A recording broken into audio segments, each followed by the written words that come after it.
Dios te salve María, llena eres de gracia, el Señor es contigo, bendita tú eres entre todas las mujeres, y bendito es el fruto de tu vientre Jesús.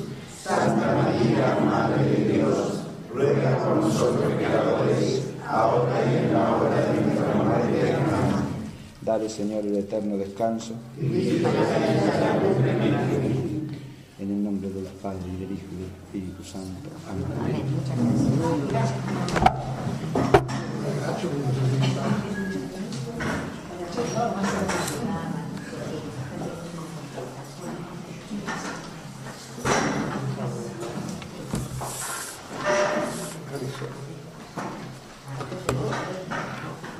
Muy bien, buen día.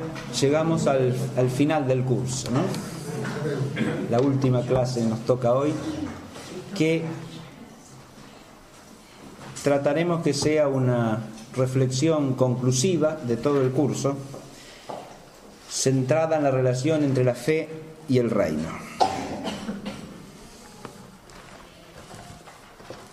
Al unir estos dos términos, estamos retomando el comienzo de la clase.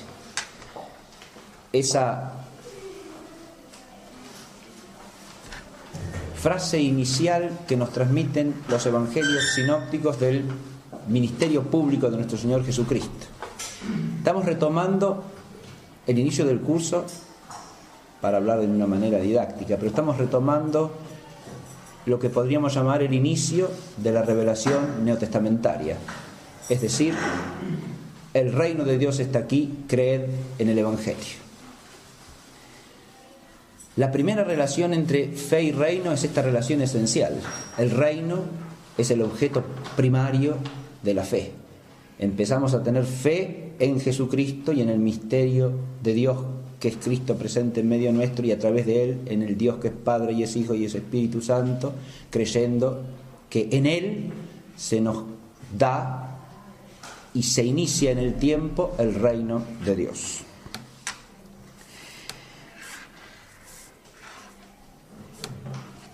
Podríamos decir a partir de aquí que la fe cristiana es esencialmente una respuesta al llamado al reino. Hay una vocación al reino. Esas palabras del Señor son una invitación y son un llamado. Un llamado dirigido inmediatamente a los miembros del pueblo de Dios de la antigua alianza, es decir, al Israel veterotestamentario. A través de Israel, a todos los pueblos, a todas las naciones, a todos los hombres, y a través de todos los hombres, a toda la creación. Esta vocación al reino implica una respuesta, que es la fe. Esa fe del hombre es el amén del hombre al amén divino, porque en esa vocación del reino Dios manifiesta su condición de amén. Retomamos también nuestro inicio del curso. Dios es el amén porque es el eternamente fiel, el siempre fiel. Y en la vocación al reino se cumple la fidelidad de Dios a su designio eterno, a su designio creador, a su designio salvador, a su designio consumador y transfigurador de la creación. Creer en el reino es creer, en segundo lugar, en que Cristo es el Rey. La realeza de Cristo es inseparable del concepto cristiano de reino. El reino, en el concepto bíblico y sobre todo a través del Nuevo Testamento, no es primariamente una institución, no es por supuesto un modo de gobierno. El reino es fundamentalmente una relación con Dios, y es el reinado de Dios sobre la creación, y ese reinado está llamado a consumarse a través de una persona. En el Nuevo Testamento lo que se nos manifiesta con claridad es que el reino de Dios es un reino personal, que se instaura, se edifica y se lleva a término a través de la realeza del único mediador entre Dios y los hombres, el hombre Cristo Jesús. En él la realeza de Dios, que es eterna, se hace realeza participada en su humanidad, porque su humanidad es la humanidad del Mesías, la humanidad mesiánica, la humanidad ungida con la gracia suprema de la unión hipostática, y a partir de allí con toda la gracia santificante que de su humanidad, en la que está en plenitud sobreabundante, desborda sobre todos los hombres, llamados a unirse a él por la fe. De manera tal que es un reino de vida divina participada a través de la persona del Hijo unigénito que se ha hecho carne. Por eso es fe en el misterio del reino, porque el reino es el misterio de la unidad de lo divino y de lo humano, de esa unidad sacramental entre Dios y el hombre, que tiene su realización primera y más perfecta en Jesucristo mismo. De él pasa a su iglesia, y de su iglesia está llamada a pasar a la creación entera a través de la consumación del reino. La fe, por lo tanto, como fe en el reino que ha llegado, en el Rey que ha venido a dar testimonio de la verdad, en su reino de verdad y de vida, de santidad y de gracia, de justicia, de amor y de paz, es la fe que nos abre primero al conocimiento del sentido de la creación, porque el reino es el sentido de la creación. La creación existe para el reino. Nos abre también al conocimiento de aquel que le da sentido a la creación entera, porque es en persona el misterio de la gloria, que es Cristo Jesús, el Señor resucitado. Y por último nos abre a la fuente de todo sentido, porque el sentido de la creación es el reino, el Rey del reino es Cristo. Pero todo ese sentido y todo ese plan brotan de la vida infinitamente perfecta del Dios que es Padre, Hijo y Espíritu Santo, de quien brota todo el designio creador y a quien toda la creación está llamada a unirse por la mediación del único Rey y Señor Jesucristo. Este concepto inicial del reino, que ponemos como punto de partida, nos permite ver que la fe cristiana es una fe que está instalada esencialmente en un dinamismo, y este es el punto segundo que tenemos que abordar, porque el reino es una realidad dinámica, es una realidad, primero que nada, que tiene que ver con el dinamismo de la relación entre el tiempo y la eternidad. En el misterio del reino, la eternidad irrumpe en el tiempo, para que el tiempo pueda ser llevado a su consumación definitiva y eterna. El tiempo ha sido siempre un objeto de reflexión para el hombre, porque el tiempo ya es naturalmente un misterio. La existencia humana es una existencia en el tiempo, sí, pero ¿qué es el tiempo? Son conocidas de todas las reflexiones de San Agustín en sus confesiones acerca de la naturaleza del tiempo, vista con el ojo de la inteligencia humana. Y el tiempo es un misterio, porque el hombre, a través de su inteligencia, está puesto entre lo que cambia y lo que no cambia. Y de ahí surge esa misteriosidad del tiempo. El hombre es capaz de advertir el más allá del tiempo, y por eso el tiempo le resulta una realidad al mismo tiempo abismal y misteriosa, porque ve al tiempo en relación con lo eterno, precisamente. El tiempo reducido a la fugacidad del presente, dice San Agustín, es como una nada, porque en cuanto lo nombramos, ahora, ya el ahora pasó y dejó de ser ahora y se hizo pasado. Pero el pasado, ¿dónde está? En ese presente, o en la memoria del que desde el presente se refiere al pasado. ¿Dónde queda el pasado? ¿Qué es el tiempo pasado? Y el futuro, que todavía no es, pero que está llegando en cada instante, ¿no? Porque se está haciendo permanentemente.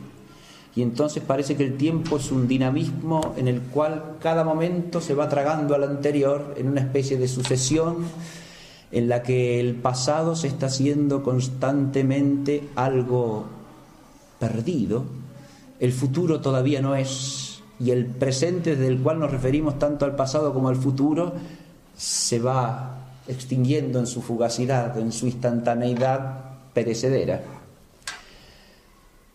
Claro, filosóficamente se puede ya decir que el tiempo desuso no es nada, claro, porque el tiempo es una duración de algo y es una medida de esa duración. Es algo que en parte existe en la realidad de las cosas, en cuanto que las cosas cambian, es decir, se actualizan, se van realizando. Y porque se van actualizando, se van realizando, podemos decir que hay un antes y un después. Hay un antes de llegar a ser algo que se podía ser, pero que todavía no se es. Y hay un después del llegar a haberlo sido. Pero esto implica la referencia a un término de perfección, sin lo cual el tiempo carecería de sentido. Si ese cambio, si ese dinamismo de cambio no tiene una dirección y no tiene un término hacia el cual se dirige, entonces el tiempo es un sinsentido, carece de meta.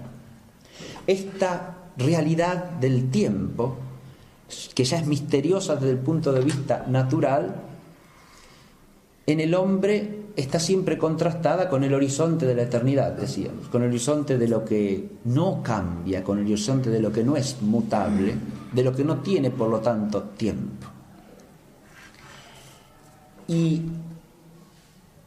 eso, lo que no tiene tiempo, es lo único que trasciende al tiempo. Y por lo tanto es lo único que le puede dar sentido al tiempo. Porque nunca el sentido de algo puede venir de eso mismo.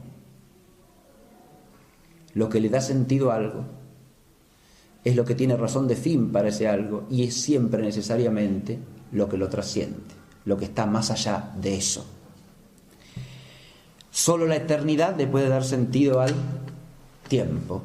Y acá es donde la reflexión natural engarza con la revelación. Es decir, ahora elevamos la mirada al misterio del reino y nos encontramos con un tiempo que es el tiempo que adquiere sentido a partir del designio eterno de Dios.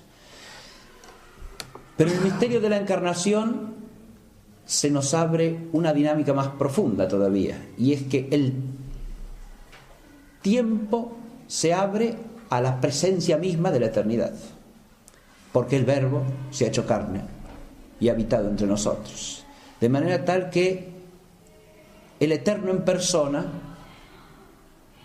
toca a la creación entera, que es lo mutable, que es lo temporal, en la humanidad de Cristo, para unirla a la divinidad que es la eternidad.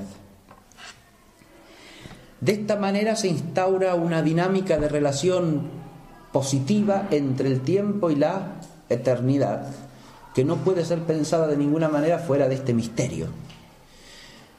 Y es una dinámica en la cual el tiempo tiene un doble horizonte, porque el tiempo de este mundo, que es el tiempo de la creación caída, del eón presente, como lo llama la Escritura. El eón presente es la condición temporal de la creación, pero no como fue en el origen, sino de la creación como ha quedado afectada por el misterio del pecado original. Ese es el tiempo de León presente. Y en ese tiempo de León presente irrumpe la plenitud de los tiempos. Es decir, el don supremo de Dios para el tiempo, o sea, para la creación. Esa irrupción es el comienzo del reino, y ahí es donde se habla el doble horizonte del tiempo presente o de León presente. El León presente está todo él primero colmado por el don de Dios que ha llegado, pero al mismo tiempo llamado a la consumación final, es decir, es un tiempo entre dos instancias decisivas: la instancia de la encarnación o de la primera venida, de la primera parusía también, como dicen los padres, y la instancia de la segunda parusía, de la parusía final y definitiva del Hijo que vendrá en gloria para asumir en su reino la totalidad de la creación.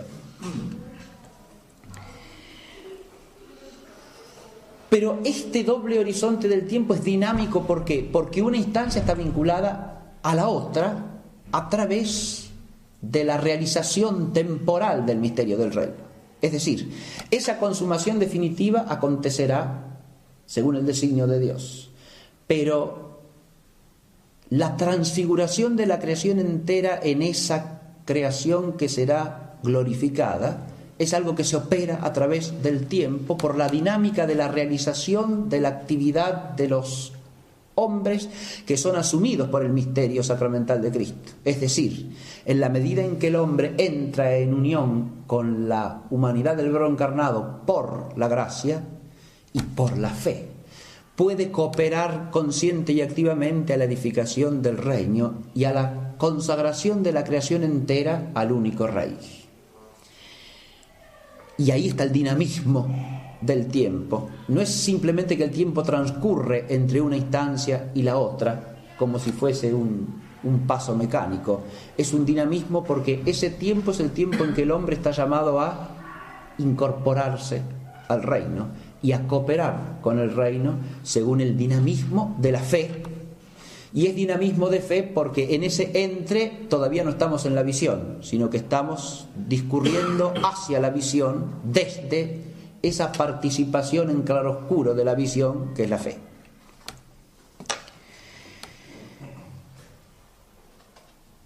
La fe está relacionada acá en este dinamismo necesariamente a la esperanza.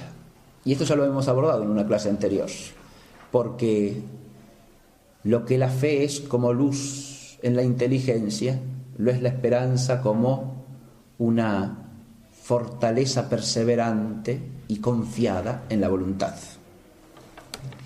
Sin la espera confiada del reino que es término de una espera confiada en cuanto está por llegar a su consumación. La esperanza apunta directamente al segundo horizonte, es decir, a la segunda parusía, mientras que la fe, en cambio, apunta primariamente a la primera, y apoyándose en la primera también nos da el conocimiento de la segunda, y como el anticipo de la segunda, en espejo y en enigma, pero un anticipo real de esa consumación de la parusía final que se aguarda. Pero es la esperanza la que nos hace caminar activamente, porque la esperanza es la confianza en el término y es la seguridad de que Dios con su gracia nos hará llegar a ese término que Él mismo nos ha prometido y al que nos ha llamado.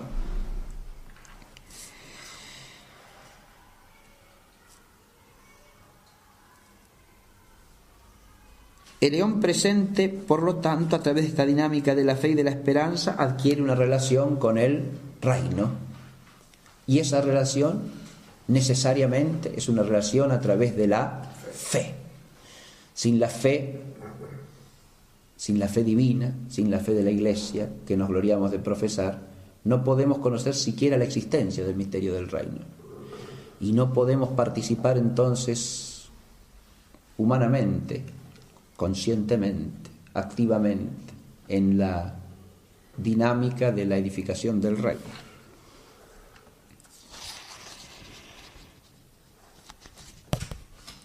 La relación del reino con la temporalidad implica un primer principio teológico fundamental, que es el de la trascendencia del reino.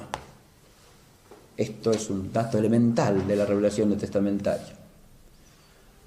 Cuando el Señor dice que su reino no es de este mundo, está hablando de una radical trascendencia del reino respecto de la creación, tal cual existe, respecto del eón presente y respecto de la figura de este mundo.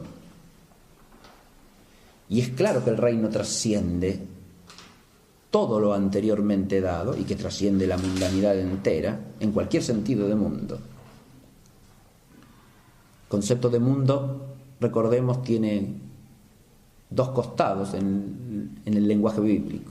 Es, por un lado, un nombre de la creación, y en ese sentido el reino trasciende al mundo, porque el reino en definitiva es Cristo mismo, y Cristo trasciende al mundo porque es el Logos unigénito que se ha hecho carne.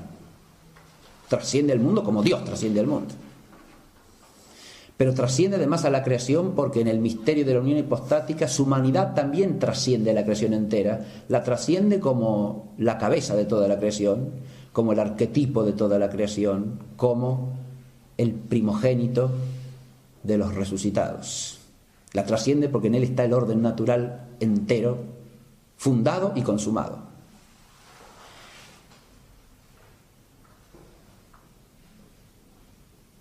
En el otro sentido de mundo, que es el mundo en cuanto que la creación se halla bajo el influjo de la potencia hostil del maligno, el reino también trasciende al mundo, porque el poder de Dios trasciende a toda potencia creada. Y en ese sentido, la fuerza del reino es siempre mayor y trasciende toda hostilidad.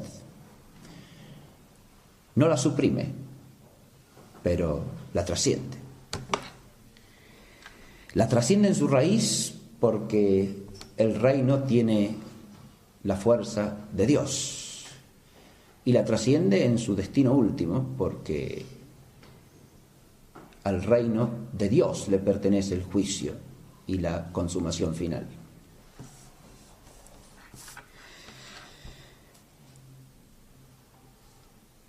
La encarnación del Logos es inseparable de ese concepto de juicio que aparece con mucha nitidez en los evangelios sinópticos y en el evangelio de Juan. En los sinópticos el concepto de juicio aparece siempre vinculado al fin de los tiempos. Es el juicio final, es el juicio de la segunda parusía. Juan profundiza el concepto de juicio porque en Juan el juicio aparece como algo que ya se ha cumplido a partir de la irrupción del Logos encarnado en el tiempo de la historia. Él ha venido a salvar al mundo, pero al venir se ha realizado el juicio, porque Él es el que dirime la totalidad del tiempo. El juicio está en creer o no creer en Él. Ahora el juicio se dirime primariamente a través de la fe, claro. El que lo recibe en la fe o el que no lo recibe en la fe, de alguna manera ya han iniciado el juicio, ya han hecho su juicio, están en la dimensión del juicio definitivo, porque Él es el que lo dirime todo. Esta es la visión del juicio en Juan, en el cual el juicio, así como empieza la consumación por la irrupción del Verbo encarnado en el mundo, también el juicio empieza allí. Porque Él es el juicio, en el sentido de que Él es el que dirime la totalidad de la historia, porque en Él se juega el sentido último de todas las cosas. Esta trascendencia radical, absoluta del misterio de Jesucristo, como Salvador del mundo y Salvador del tiempo, es algo que, como dijimos también en una clase anterior, hoy día puede resultar duro a ciertos hábitos mentales o espirituales en que tendemos a caer o a través de los cuales tendemos a rehuir lo definitivamente último. Diría yo, atrincherarnos en nuestra propia relatividad humana, ¿no? Pero a la luz de la fe es claro que el juicio le pertenece a Dios, es decir, que el dirimir últimamente toda instancia temporal en su significado eterno es algo que hace Dios en su infinita misericordia y en su infinita sabiduría, en su infinita claridad y en su infinita santidad. Y lo hace a través de Jesucristo, que es el Verbo encarnado y Redentor. La trascendencia del reino se expresa también en otra dimensión del ser cristiano en relación con el reino, y es esta idea de que es lo que le dice el Señor a los discípulos: vosotros estáis en el mundo, pero no sois del mundo. Este estar en el mundo, pero no ser del mundo, es también parte del misterio de la trascendencia del reino. El reino trasciende al mundo porque el reino dirime la totalidad de la creación, pero el reino además se edifica a través de los que desde la fe están en el mundo, pero no son del mundo. Es decir, ¿qué es ese no ser del mundo? Estando en el mundo. Acá el término mundo adquiere esa connotación negativa que habíamos dicho antes. No quiere decir que no seamos de la creación o que no seamos una parte de lo creado por Dios. No, eso es lo que todo ser humano es. De manera que no se refiere obviamente a eso. Se refiere primeramente, o primero que nada, a que no somos del mundo en el sentido de lo que no le pertenecemos sin más al orden creado, sino que le pertenecemos a Dios, según la frase que mencionábamos en la clase pasada: todo es vuestro, pero vosotros sois de Cristo y Cristo de Dios. Pero además no somos del mundo en la connotación negativa de mundo, es decir, no pertenecemos en la medida en que hemos sido liberados por la gracia de Cristo y participamos de la luz de la fe, no pertenecemos al principado de este mundo, es decir, al reino del pecado, del error y de la muerte. En la conciencia de los primeros cristianos esto ya claramente no puede interpretarse nunca como que el cristiano sea ajeno a todo pecado o a toda falta, sino que ha sido instaurado en una dimensión de vida que es contradictoria con el pecado. Ha sido instalado en una dimensión de vida que pertenece al reino, es el reino, y por lo tanto implica un llamado a la participación en la misma vida de Dios y en la santidad de Dios, y por lo tanto implica la participación en una energía que nos hace ajenos al pecado, en el sentido de que no le pertenecemos, no somos suyos, no somos del reino del pecado, del principado del maligno, sino que somos del reino de Dios por Cristo. Esto, de nuevo, implica una dinámica de fe y de participación vital en el misterio de la fe y de realización de la vida como vida de fe.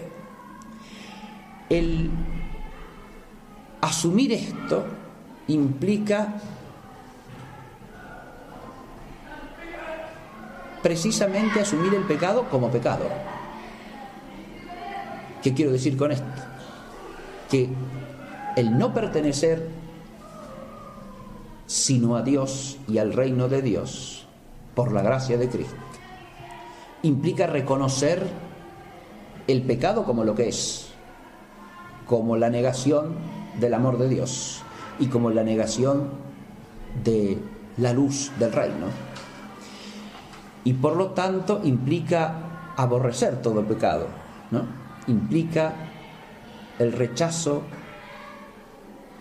desde la raíz de la iniquidad y por lo tanto la disposición a reconocer siempre el pecado como pecado. Dicho de otra manera, la disposición a ser objeto de la misericordia de Dios en la medida en que el hombre reconoce su propia deficiencia respecto a la santidad de Dios.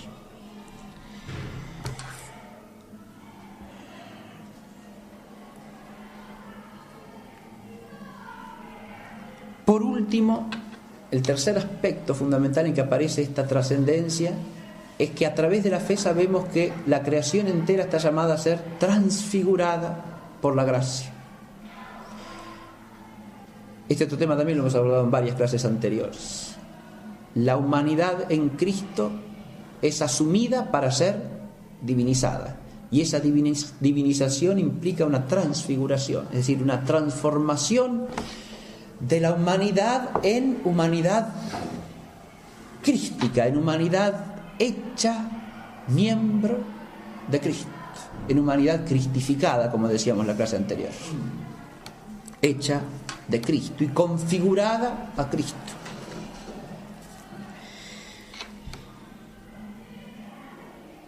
Esta trascendencia del reino se contrapone a maneras erróneas de entender la relación entre lo temporal y lo eterno en la dinámica del reino. Hemos dicho que la eternidad trasciende el tiempo, el reino trasciende el mundo, Dios trasciende al hombre. Pero esta trascendencia lo que no quiere decir jamás es una ajenidad según la cual una cosa queda incomunicante con la otra. Eso es lo que no quiere decir nunca. Trascendencia no quiere decir que este mundo no tiene nada que ver con el reino, o que el tiempo no tiene nada que ver con la eternidad. Quiere decir exactamente lo contrario, que el tiempo de León presente y que el mundo entero como creación y el mundo entero aún en cuanto afectado por el misterio de iniquidad solamente tiene sentido en relación con la eternidad, con Dios, con el reino. El segundo punto, quería presentar una reflexión a partir de un texto de Daniel Hu, que es el tema de la problemática del secularismo. El secularismo es la absolutización de lo temporal, de alguna manera. Es decir, es todo intento de desconectar lo temporal de lo eterno y de, por lo tanto, negar el sentido último de lo temporal. El secularismo es una absolutización de lo temporal, de lo que está en el eón presente, de una manera o de otra. Esa absolutización implica una desconexión a su vez de lo temporal con lo eterno. Es el tema central de la problemática de la teología de la historia, es decir, de la visión teológica del tiempo histórico. El tiempo de la historia humana es un tiempo cuyo sentido último y único es el tiempo de la historia salvífica. Y fuera de eso no puede ser entendido en su sentido final. Uno puede entender razonablemente que alguien, prescindiendo de la revelación bíblica, al contemplar la historia humana, la contemple como algo sin sentido, y en definitiva como una no historia. Pero lo que en el fondo resulta realmente absurdo es pretender que la historia pueda darse un sentido por ella misma. Es decir, la pretensión de que lo temporal tenga sentido de suyo. Porque eso es lo que no puede pasar. Eso es lo que es impensable. Y esa es la pretensión de toda forma de secularismo. Es decir, el secularismo implica una estructura de falsa deificación, diríamos. Lo temporal está llamado a ser deificado, pero el único que puede deificar lo temporal es Dios. Y en el secularismo lo que se pretende es que lo secular se deifica por sí mismo.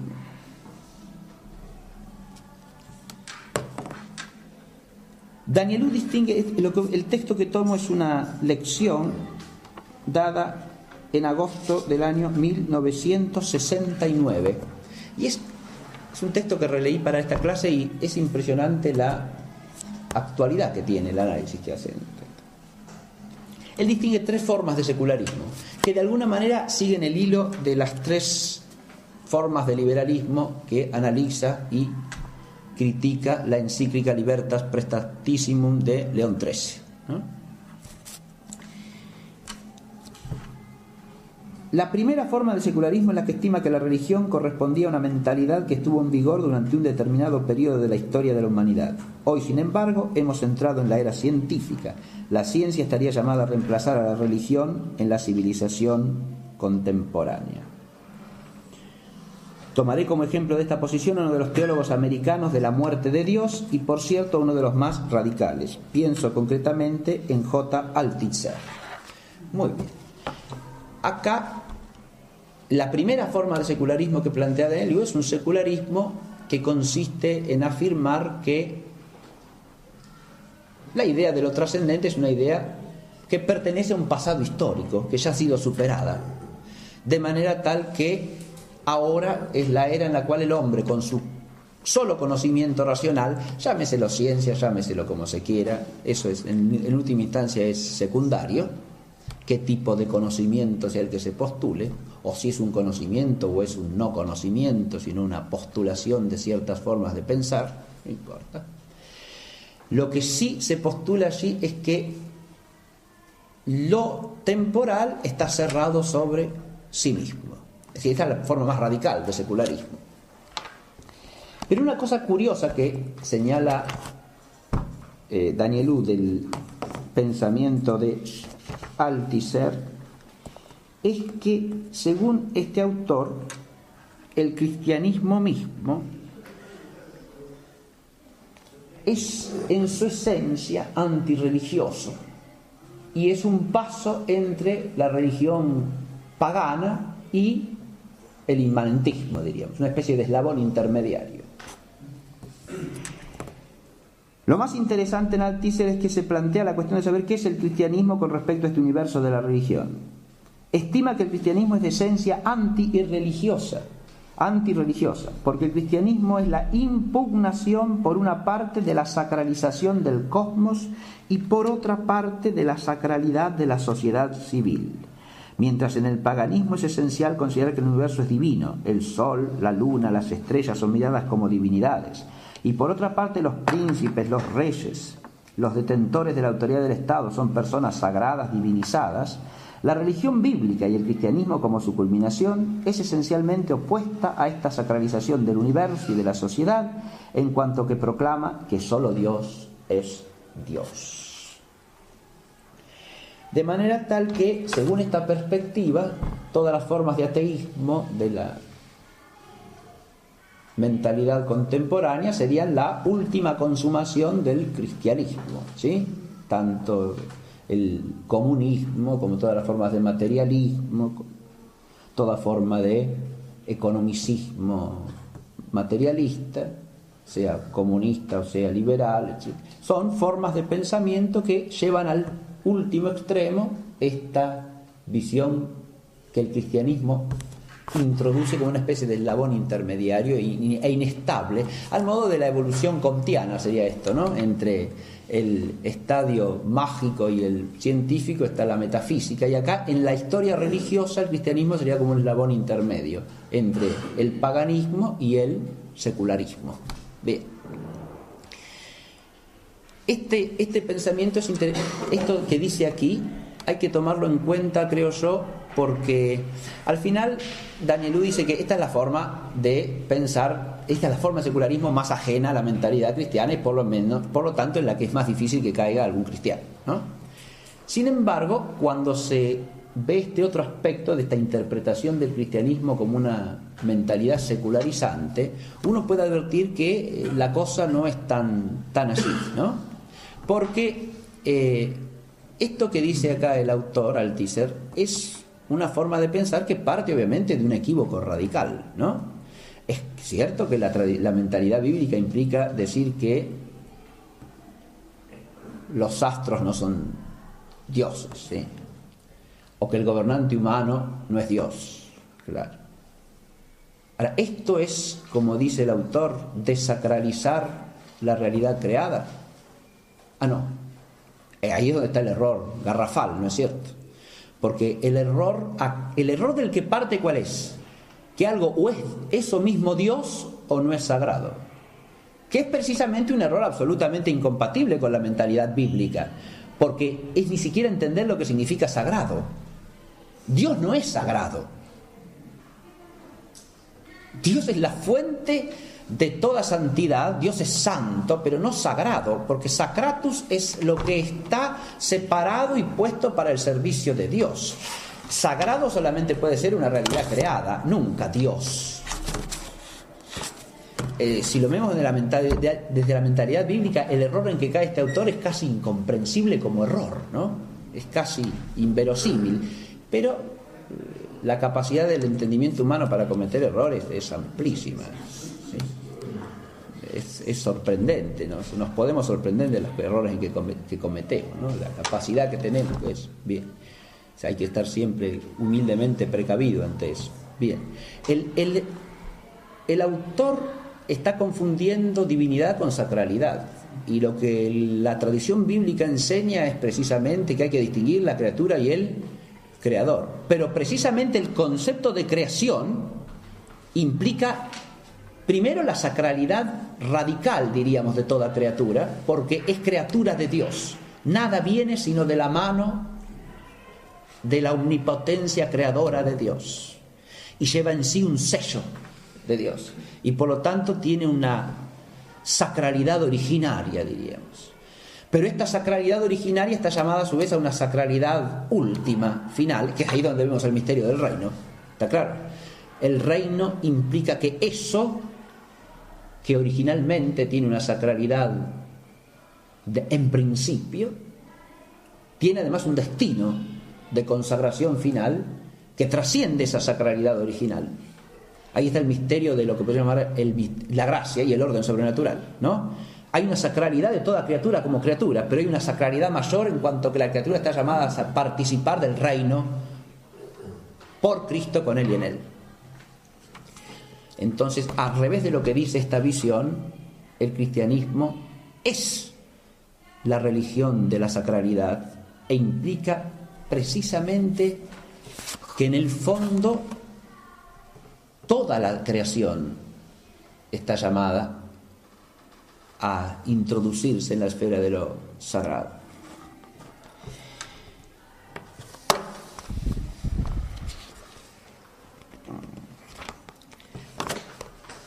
A esta primera forma de secularismo se asocian todas las visiones del cristianismo como postcristianismo, es decir, lo postcristiano implica una mentalidad que renuncie a todo lo mítico, y lo mítico sería hablar en términos de trascendencia, ¿no?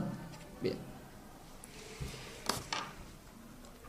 Eso es algo que está hoy día muy en boga también, sobre todo en Europa, ¿no? La idea de un postcristianismo, que está asociada a su vez a este tipo de interpretación según la cual lo que el cristianismo tiene de positivo históricamente es que anticipa ciertos elementos de una mentalidad secularista, ¿no?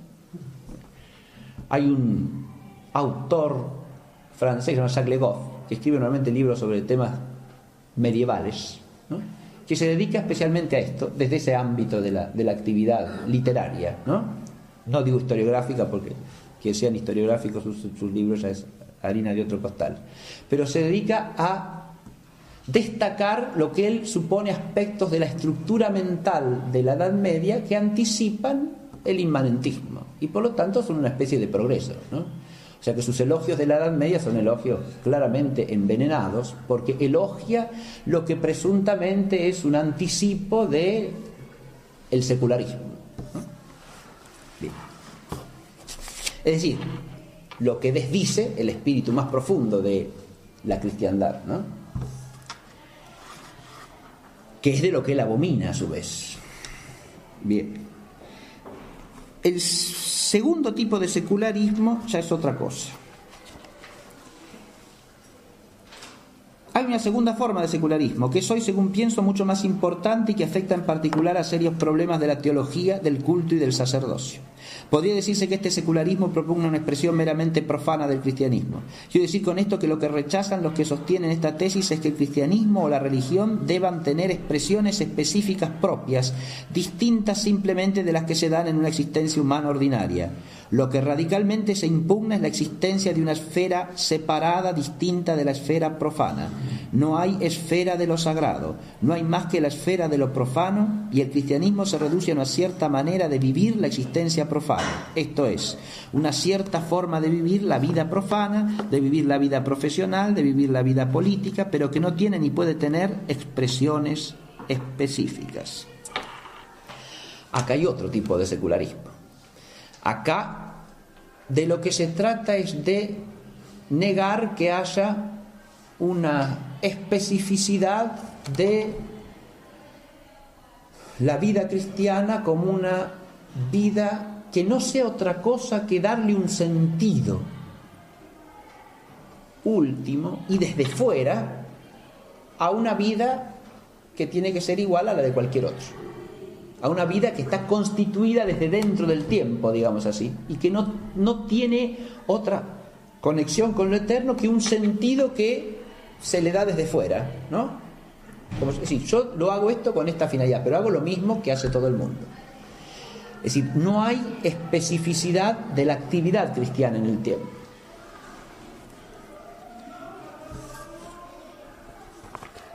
Esta visión del secularismo es sobre todo, según la expone Daniel, una concepción que afecta a la idea de la ritualidad sagrada y a la sacramentalidad. ¿Por qué? Porque implica el rechazar todo lo que es, podemos decir, institucional, ritual, y entender que la relación auténtica entre lo temporal y lo eterno se da viviendo una vida totalmente secular y dándole cada uno subjetivamente ese sentido trascendente desde la fe. Ahora, el concepto de fe es lo que acá está totalmente trastocado. Ya no es más la fe en el reino, con lo que empezamos la clase. Es una fe que es subjetiva, individual, y que consiste en darle un sentido, según a uno le parezca bien, a las realidades profanas que están constituidas absolutamente desde su inmanencia en sí mismas.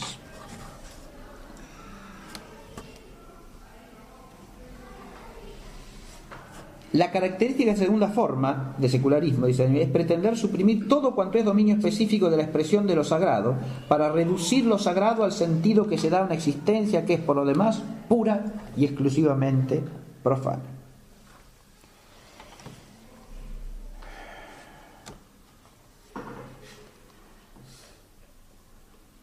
La tercera forma de secularismo es en el fondo la más clásica. Se refiere a las relaciones entre la Iglesia o las demás comunidades religiosas y la civilización. Desde el punto de vista del cristianismo es el problema de si debe existir una civilización cristiana y de saber si en el mundo moderno deben subsistir vínculos entre la Iglesia y la sociedad civil, o por el contrario debe haber una separación radical entre una y otra. He calificado de más clásico este planteamiento y esta calificación es exacta, mientras el problema se mantiene en el primer nivel. Ahora ya, ¿de qué se trata? Se trata de la relación entre, ya pensada más clásicamente, está bien lo que dice Daniel Luca, entre el orden temporal y lo eterno, y lo sagrado, y la Iglesia en particular. Es decir, acá se trata de si la cultura y la civilización han de estar transfiguradas por la gracia o no, o deben estar separados. Acá es el secularismo en el sentido más lato del término. ¿no? Y en el más vulgar. Porque se trata de separar distintas esferas de la actividad humana del influjo de la gracia y de la luz de la fe.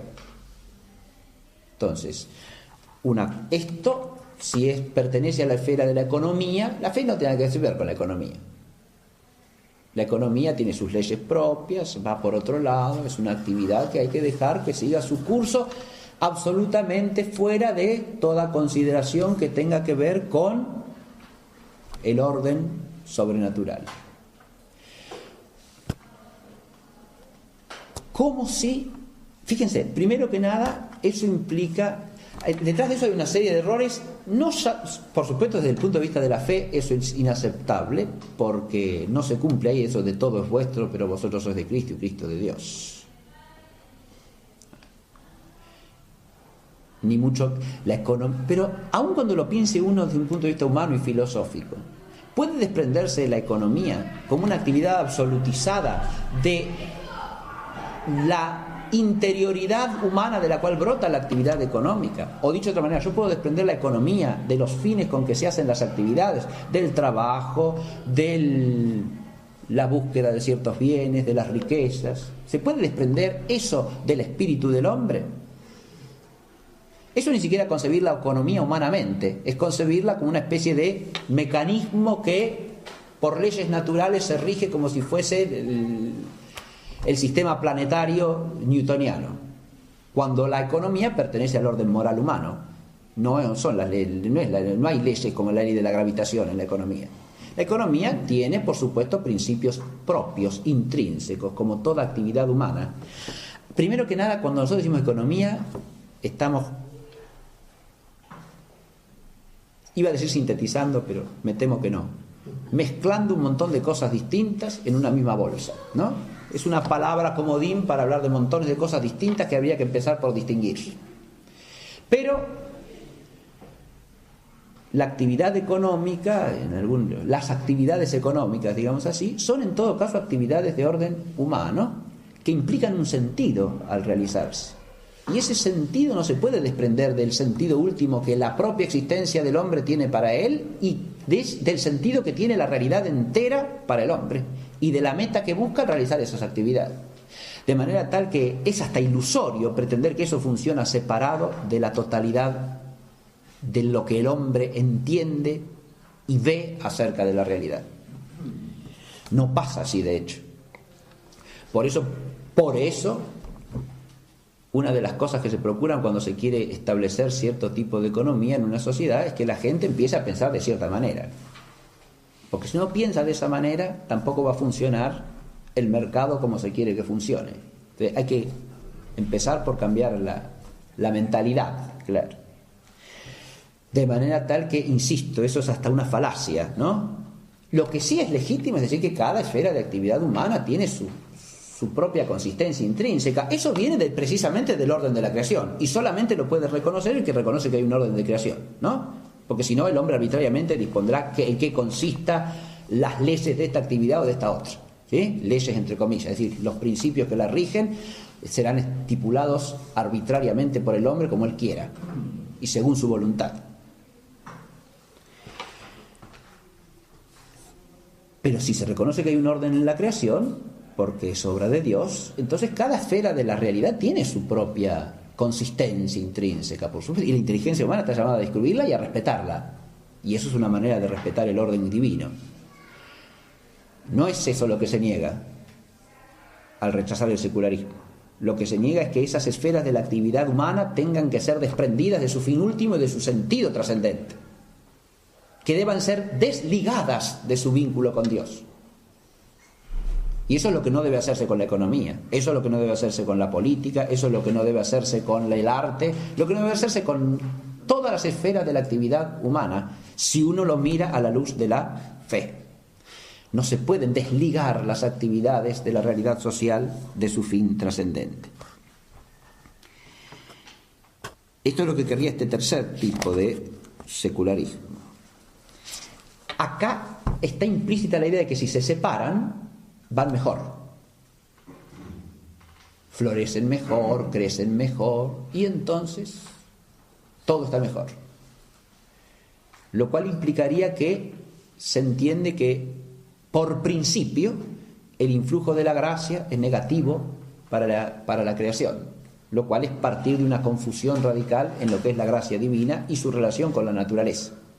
De ese principio hemos hablado en clases anteriores y basta con mencionarlo. De manera tal que acá la fe lo que hace es iluminarnos en cuanto al sentido de las realidades y a la necesidad de referirlas últimamente a su fin último y de vivirlas desde la fe y en orden al fin que la fe nos hace conocer. Muy bien, esto ya lo podemos dejar. El reino está por lo... Si uno ahora, dejando el secularismo, ilumina las cosas desde la fe, ahora surge una visión distinta, ¿no? El reino y las dimensiones de lo temporal. El reino está llamado a abarcar todas las dimensiones de lo temporal. Y claro, porque el reino no es de este mundo, decíamos, significa que lo trasciende. Ahora, ¿lo trasciende para qué? ¿Para no relacionarse con él? Ahora, ese no es el concepto cristiano de reino. Esa trascendencia implica también la asunción, es decir, ese es el misterio de la encarnación y es la consecuencia del misterio de la encarnación en la totalidad de la historia humana. Lo humano está llamado a ser asumido y asumido para ser divinizado. Y este es el sentido incluso de la catolicidad. Porque que la fe es católica, esto lo explicamos también, significa que lo abarca todo, que está llamada a atravesarlo todo y a vivificarlo todo. Y esa vivificación es el medio a través del cual Dios establece su reino. De modo que el reino está llamado a abarcar la cultura humana, y claro, y el gobierno humano también. Fíjense ustedes hasta qué punto ahí el reino, si uno relaciona el reino con la autoridad y con el poder, claro. El gobierno humano, visto desde la luz de la fe, siempre, primero que nada, ya por naturaleza, una participación en la autoridad divina. Claro, porque el único que tiene autoridad sobre los hombres para gobernarlos es Dios. De manera que el hombre que ejerce autoridad sobre otros hombres está participando de una autoridad que viene de Dios. Esto nos enseña la Escritura expresamente. Y es la razón por la cual la autoridad humana debe ser reconocida como autoridad, siempre. Esto no tiene que ver si es un hombre que ejerce bien la autoridad o no la ejerce bien. El ejercicio de la autoridad es otra cosa, no es el origen, ni el sentido esencial que tiene la autoridad.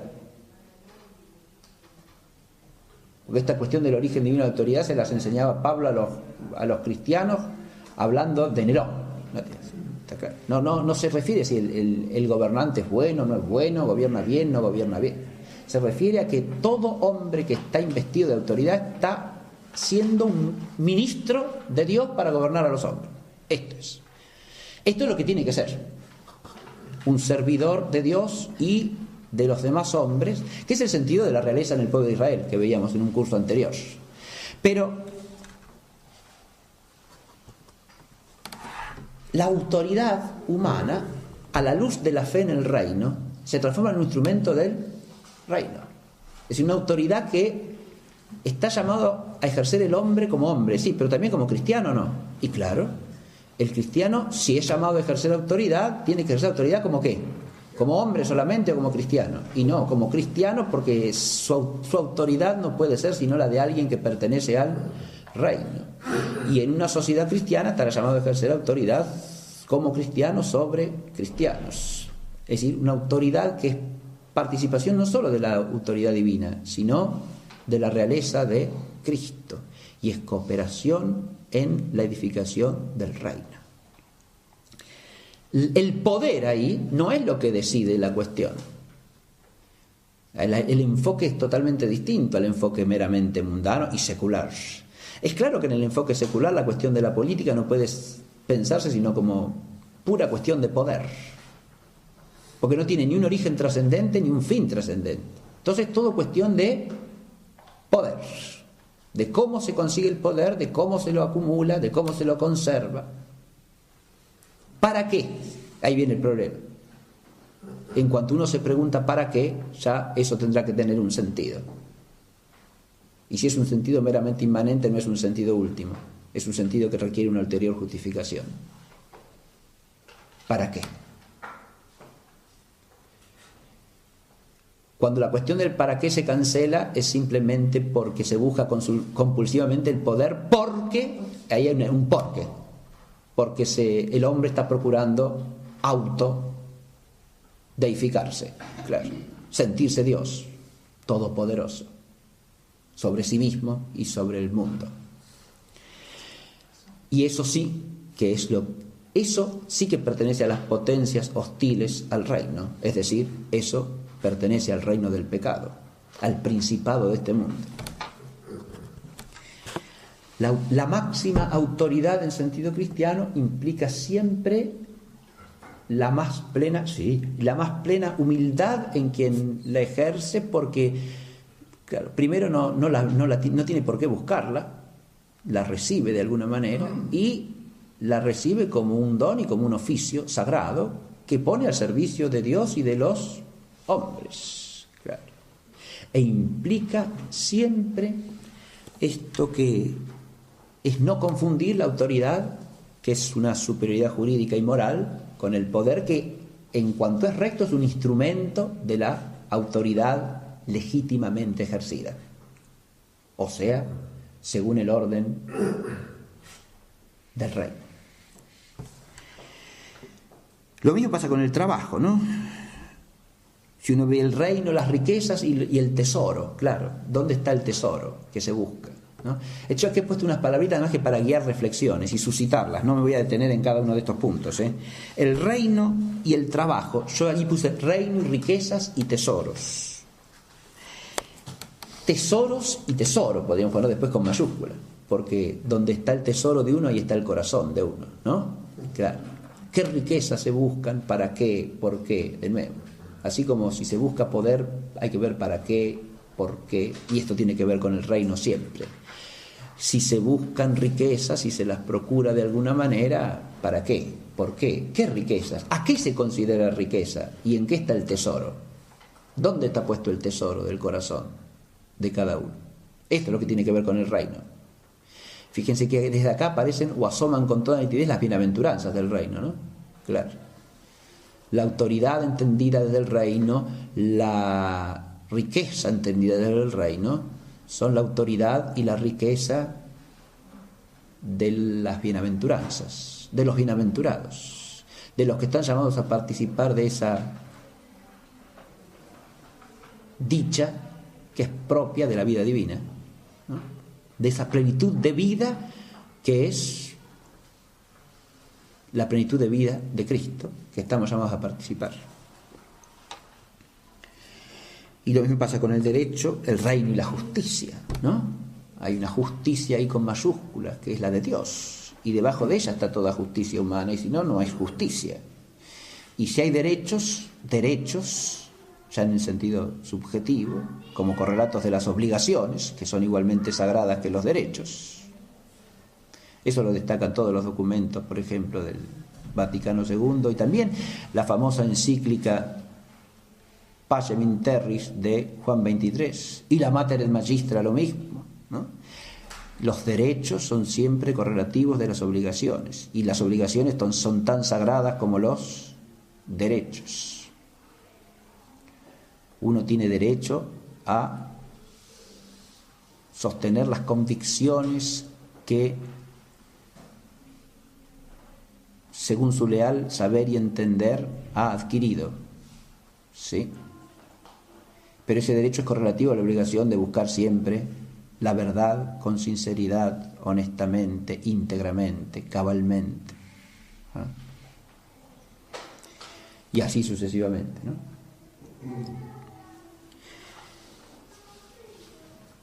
Y el reino, la libertad y la libertad, puse allí, ¿no es cierto? La libertad, el reino es el reino de la libertad, claro. La libertad entendida en sentido bíblico, esa libertad con mayúscula, es la libertad de los hijos de Dios. Es la libertad que se nos ha concedido por la gracia de Cristo, vencedor del pecado, de la muerte, del demonio. Es la libertad respecto del error, de las tinieblas, del pecado, de la malignidad, de la soberbia. Es la libertad respecto de todo aquello que esclaviza al hombre, porque lo hace esclavo del príncipe de este mundo, lo hace esclavo de su propia soberbia, lo hace esclavo del poder de la muerte, en definitiva, que radica en el pecado. Lo hace esclavo de la mentira, porque lo hace esclavo del príncipe de la mentira. Esa es la esclavitud de la que la gracia nos libera, y por eso nos trae la libertad, con mayúsculas, que es la libertad sagrada de los hijos de Dios. Esa libertad es un don sobrenatural, gratuito. No se puede confundir con las libertades con minúsculas, empezando por la libertad natural, es el libre arbitrio del hombre, que es una propiedad de la naturaleza humana, esa capacidad que tiene el hombre como ser racional de decidir, de elegir racional y voluntariamente lo que se le presenta como un bien a la inteligencia, lo que se presenta como un bien, siempre. Esa es la libertad natural.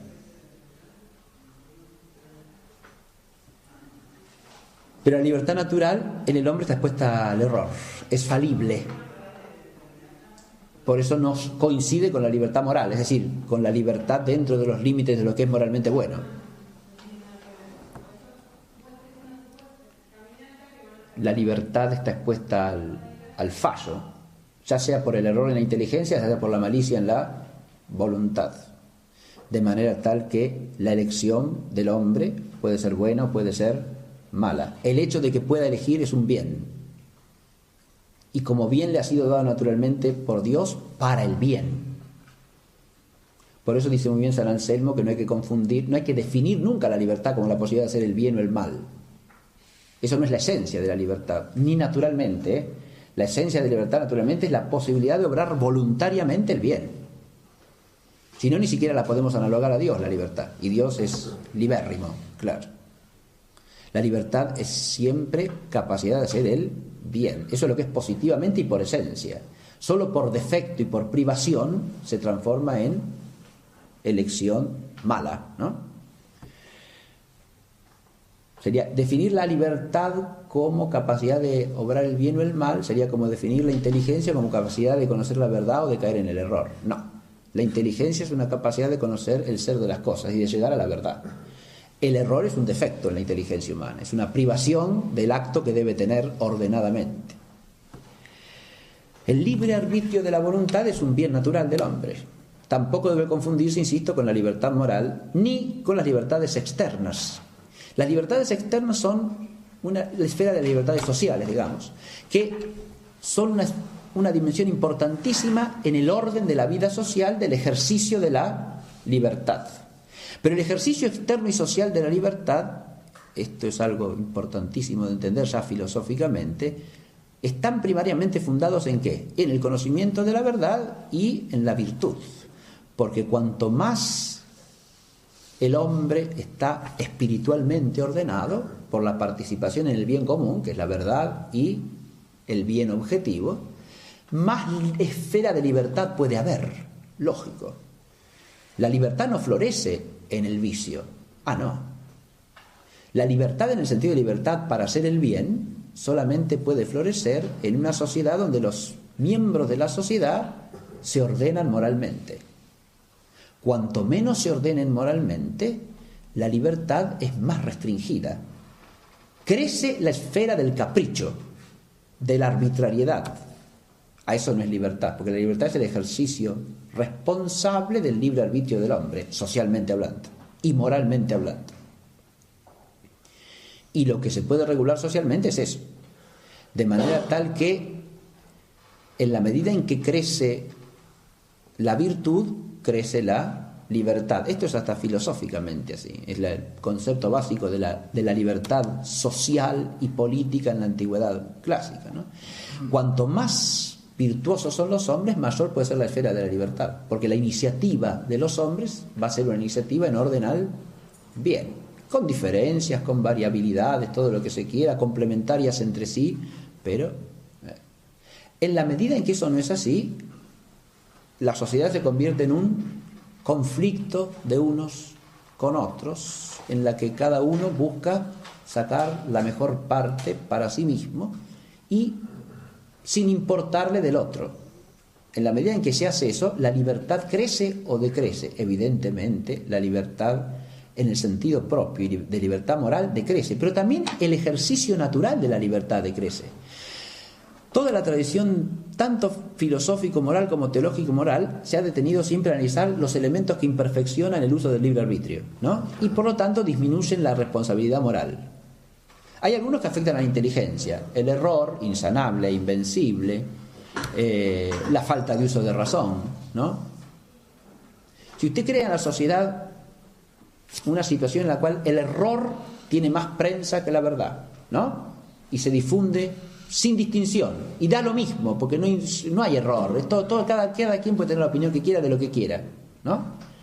No hay errores, todo vale igual. ¿Crece la posibilidad de ejercer la libertad? No, al contrario. En la medida en que se oscurece la inteligencia, el hombre es menos libre.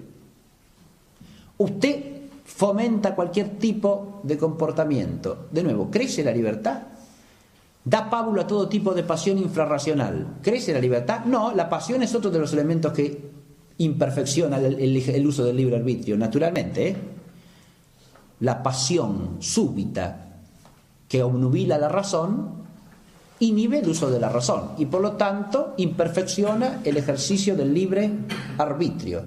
Una sociedad que está librada a toda pasionalidad es una sociedad donde la libertad queda imperfeccionada aún como libertad natural. No estoy hablando ya de la libertad con mayúsculas que dije al comienzo, estoy hablando del ejercicio del libre arbitrio del hombre, la libertad natural, que es la más elemental de todas y la raíz de todas las otras desde el punto de vista natural. En la medida en que esa atmósfera en que se vive y en la que se ejerce concretamente la libertad es una atmósfera de error, de pasionalidad no frenada, ni ordenada, ni moderada por la razón y por la virtud, el ejercicio del libre arbitrio se hace menor, no mayor. Decrece, no crece. En la medida en que se generan hábitos de pensamiento automáticos, ¿no? Impuestos como ideologías que ni siquiera se piensan, sino que hasta son frases que se repiten y circulan, en la medida en que el pensamiento humano, en lugar de ser suscitado como una reflexión profunda y contemplativa del ser de las cosas, es convertida en un discurso que arrastra las conciencias de una manera superficial, de nuevo, la inteligencia se imperfecciona y el ejercicio del libre arbitrio se imperfecciona. De manera tal que, aún visto de nuevo naturalmente el problema, tiene una enorme complejidad. ¿Se ve? ¿De qué se habla cuando se habla de la libertad autónomamente considerada, es decir, en la naturaleza del hombre? Pero acá de nuevo, si lo vemos a la luz del reino, ese don natural del libre arbitrio es un don maravilloso. Así empieza la Libertas Prestantissimum de León XIII, ¿no? Libertas Prestantissimum Donum. La libertad es un don excelentísimo que Dios ha otorgado al hombre al crearlo a su imagen y semejanza. Ese don excelentísimo de la libertad es inseparable de la fe. Ya lo hemos dicho, ¿no? La fe es siempre un obsequium rationale, es decir, una entrega espiritual, racional a Dios, que implica en el hombre la totalidad de la inteligencia y de la voluntad, y que por lo tanto es siempre una entrega desde la inteligencia y desde la libertad del hombre. Pero esa libertad natural que la gracia perfecciona, no suprime, plenifica, no destruye. Ahí de nuevo hay que hacer el esfuerzo hoy día de salir de la trampa de la concepción secularista, para la cual en el fondo Dios siempre es una especie de enemigo del hombre que trata de achicarlo, ¿no? Lo cual, además de ser un pensamiento blasfemo, es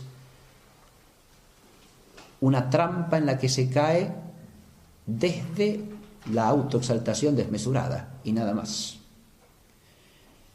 En el sentido de la fe, el don de Dios es siempre liberador, porque toda la gracia del reino es para que el hombre sea finalmente libertado de todas sus esclavitudes y de todas sus miserias. Y entonces desembocamos en la consumación del tiempo y el reino.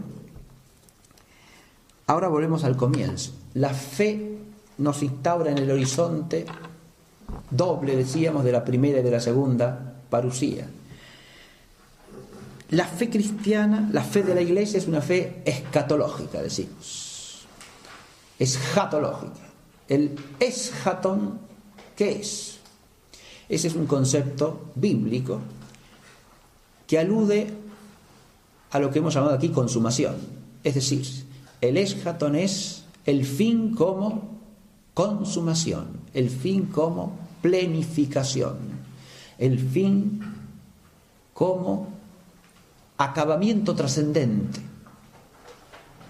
Porque consumación y planificación no le pueden venir nunca, es un concepto teológico no le pueden venir nunca a la criatura de sí misma, sino que solo pueden venir del don de Dios. De manera tal que cuando hablamos de eschaton, no hablamos de una teleología inmanente a la naturaleza, por ejemplo. Eso es lo que no es eschatológico. No se trata de dónde tiende cada cosa según su naturaleza. Eso en todo caso está abarcado por el eschaton, pero trascendido. El hombre naturalmente tiende al conocimiento de la verdad y a la práctica del bien. Esa es su naturaleza, porque es un ser racional. Muy bien. Pero el eschaton es la consumación entendida como la plenitud que le viene de más allá. Una plenitud que es participación de un don de lo alto. No un término que se alcanza por el propio esfuerzo, sino un término de planificación final que viene de la relación con otro.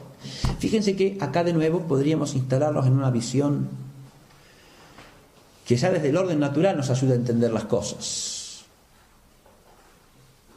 Si uno habla de la plenitud de la relación entre dos personas, eso nunca puede venir de uno solo. Claro. Imposible. Solamente puede venir de ambos. Ahora bien, si ahora las dos personas son la persona creada y el ser personal divino, la plenitud de la relación solamente puede venir de ambos, pero no simétricamente. Claro. La plenitud de la relación implica la actividad de la criatura, claro que sí. Todo el don de la gracia es un don dinámico que nos llama a la participación activa, siempre, constantemente. La luz de la fe no quiere que nuestra inteligencia se quede quieta, sino que busque entender lo que cree. Claro. La luz de la fe no nos deja en la inactividad y en la pasividad. Al contrario, nos hace más activos, más fervorosos buscadores de la verdad. Y por la economía de la trascendencia radical del don sobrenatural, aún en lo natural, nuestra inteligencia se puede hacer más inquieta y más profundamente buscadora de la verdad. Y lo mismo pasa con la voluntad y la caridad. El ágape en la voluntad no nos llama a la inactividad. Al contrario, nos llama a realizar todas las obras que ella exige. Y esas obras que ella exige las tenemos que realizar nosotros. Tenemos que poner todo nuestro esfuerzo, nuestro empeño, pero desde una energía que nos trasciende, desde una raíz vital que es más que nosotros mismos. De manera que cuando realizamos toda nuestra actividad, Y en la medida en que la realizamos, nos hacemos más plenamente nosotros mismos, pero nos hacemos más plenamente nosotros mismos según el don de Dios. O sea, realmente nosotros mismos. Porque ¿quiénes somos? En definitiva, cada uno esa persona que Dios ha nombrado en su eternidad.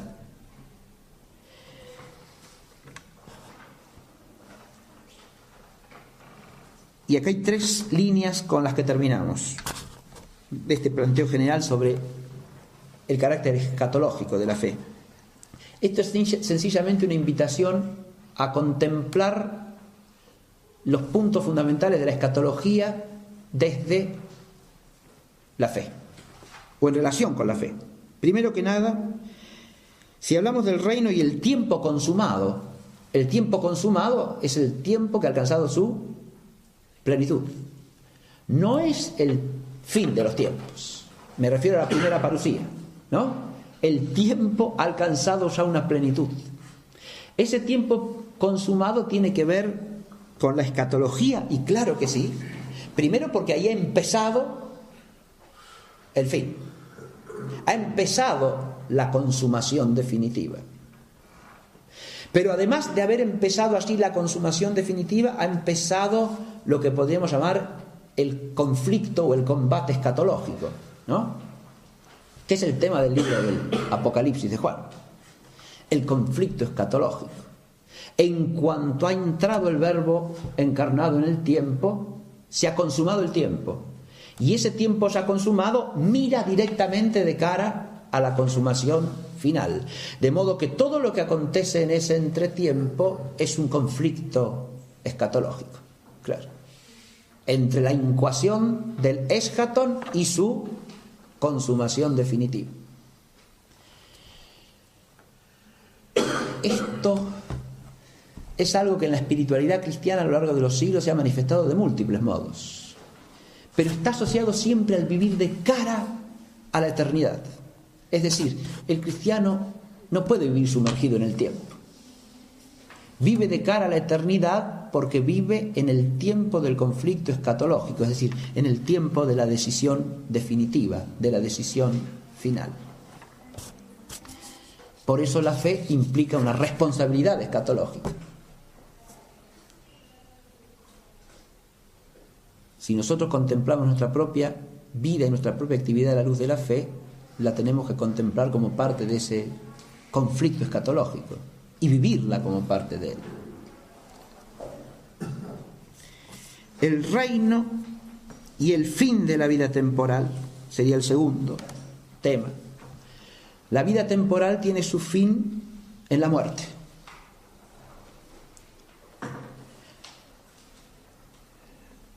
Ahora, así como desde el tiempo que ha llegado a su plenitud, la fe nos deja ver cómo ha sido transformado el tiempo, ha sido transfigurado el tiempo.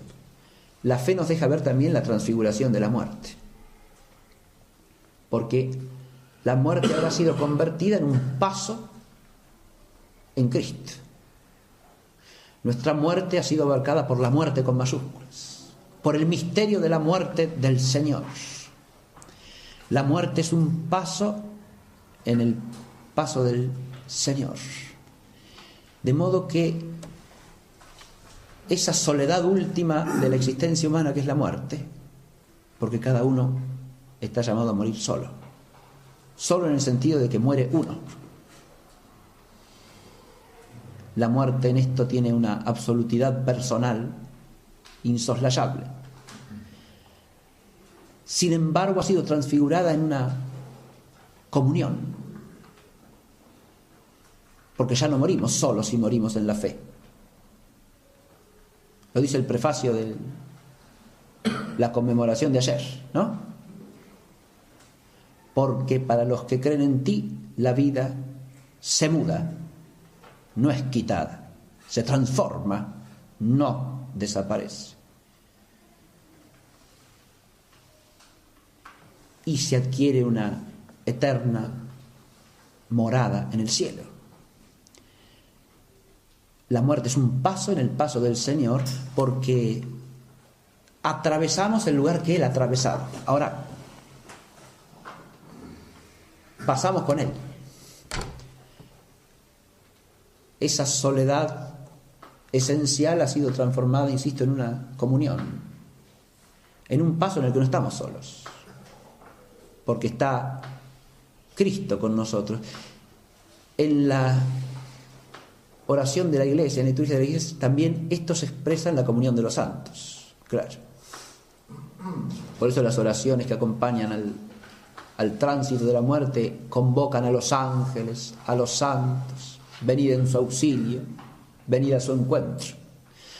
Porque el que ha pasado ahora ingresa en la dimensión de una comunión nueva, de una comunión que ya no es en la fe, sino en la visión. Pero esa comunión es posible porque es la comunión de los miembros de Cristo.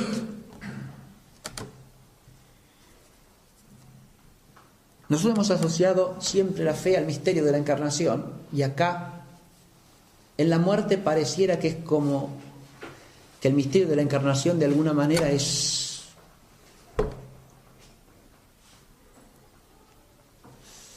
no digamos contradicho, pero tiene una especie de cierta oposición ontológica, porque ahora hay una separación, ¿no? No la unión, sino la separación del alma y de la materia, de la corporeidad. El alma se despoja de la corporeidad. Pero el alma, que es la raíz de la vida del viviente, el alma espiritual del hombre, que es un alma racional, con inteligencia, con voluntad, recibe una participación en la vida de Cristo y entra en una comunión con el Logos de vida. Nosotros hemos hecho alusión, hace un rato lo dije, ¿no?, a que por el Logos ha sido hecho todo lo que ha sido hecho. Hablamos en una clase anterior del ejemplarismo universal, para que se pudiese entender cómo lo sobrenatural y lo natural no son dos cosas separables, ¿no? Y hemos hecho alusión también a que el Logos es el ejemplar de todo, en el orden natural y en el orden sobrenatural, y de cada persona singularmente, porque la idea de cada quien está en la inteligencia y en la sabiduría de Dios. En ese acceso del alma por el tránsito de la muerte a la comunión de la vida celestial, hay un acceso a eso que decíamos hace un rato de el nombre de cada quien, ¿no? El nombre verdadero, el nombre que tiene Dios en su infinita sabiduría y en su infinito amor desde siempre para cada uno de nosotros. De modo que en el Logos recibimos el Logos que nos nombra. Claro. Y ya en ese Logos que nos nombra está también el anticipo de la consumación definitiva, del cuerpo glorificado, porque ese cuerpo es el cuerpo de ese nombre.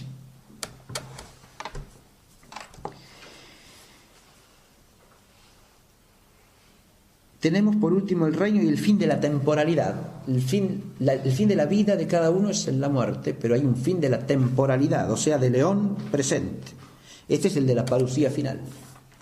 Y ahora nos encontramos con cielo y tierra nuevos, es decir, toda la creación renovada finalmente por el Espíritu y hecha templo de Dios. Porque este es el sentido de cielos y tierra nueva. Cielos y tierra nuevos es una creación material hecha nueva, no en el sentido de que es otra, absolutamente, sino en el sentido de que esa creación ahora se reviste de incorruptibilidad, se reviste de la redundancia de la gloria del Señor para ser un templo suyo, un templo de su gloria.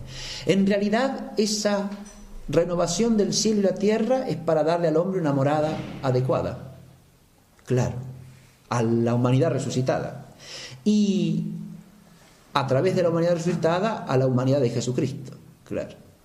Hay cielo y tierra nuevos, porque la creación entera entra en la gloria del Señor, y ahí el reino tiene su templo consumado.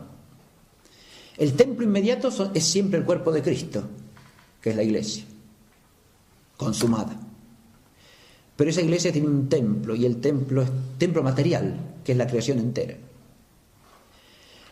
Esto, San Agustín, en una de las cuestiones a Dulciquio, que es uno que le manda unas preguntas, ¿no es cierto? Y San Agustín le contesta, es un librito precioso. Cuando le plantea unas cuestiones sobre la escatología, San Agustín termina su respuesta diciéndole: en esto nadie debe presumir saber más de lo que la revelación nos dice. Y tenemos que estar todos dispuestos más a aprender que a enseñar. Si hay un tema en el cual eso es así, es este, ¿no? Obviamente, porque es un tema del cual hay que hablar con una enorme cautela, pero del que hay que hablar. Esto es una cosa que a veces perdemos de vista, ¿no? Claro. Porque se trata nada más y nada menos que de la consumación final de la creación, ¿no? Claro. Se trata de cosas, primero que nada, inimaginables. Pero claro, como nosotros conocemos humanamente, ahí empieza siempre nuestra necesidad de figurarnos las cosas, ¿no? De imaginarnos. Ahora, lo imaginable, primero que nada, es lo corporal. Pero es lo corporal según la condición presente de este mundo, ¿no? ¿Cómo imaginarnos un cuerpo resucitado? Es imposible eso. Nadie se puede imaginar eso. No que tenga más o menos imaginación. No, es inimaginable. No. Podemos formar una noción, un concepto, pero no una imagen de eso. La imagen, a lo sumo, será un símbolo. No una imagen. No propiamente una imagen. La imagen implica, recordemos el concepto de imagen, ¿no? Implica semejanza entre el arquetipo y la imagen, pero también origen de la imagen a partir del arquetipo, ¿verdad? Acá no hay imagen posible. Yo puedo tener una imagen de las cosas que experimento, de las que capto en la experiencia sensible. Puedo hacerme imágenes de cosas que no he visto nunca, pero por parecido con cosas que sí tengo vistas, por semejanza. Pero de cosas de las que no tengo experiencia alguna en absoluto y que pertenecen a un orden de experiencia distinto, no puedo formar imagen. No.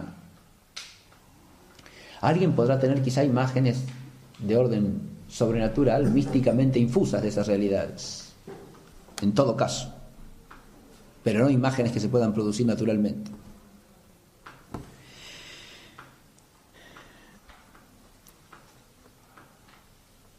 En cielo y tierra nuevos tenemos la resurrección de la carne y el juicio final. Y ahí la fe se aparece. En el caso anterior yo diría que la fe nos deja vislumbrar como en el horizonte la renovación de la creación por el misterio de la renovación de la creación en el espíritu, que ya se opera en la realidad, ¿no? Yo dice, ¿cómo imaginar un cuerpo resucitado? ¿No? A veces en la vida por eso dije, de una realidad que uno nunca ha experimentado, pero a veces en la acción o en el gesto de una persona santa, uno puede percibir como un destello de lo que será el cuerpo resucitado. No es cuestión de hacerse una imagen, porque ahí habría una experiencia de lo sobrenatural, ¿se entiende lo que digo? Si yo con ojos de fe contemplo un cuerpo de alguna manera transfigurado, ahí tengo un anticipo del cuerpo resucitado. Claro, la transfiguración puede ser pasajera, momentánea, ¿no? Un atisbo, claro. O una transfiguración ya que es una teofanía como la del Señor Jesucristo. Claro, ahí ya es otra cosa, ¿no? Pero si uno parte de la fe en la renovación de toda la creación, ahí se abre la inteligencia creyente de la renovación de la creación material.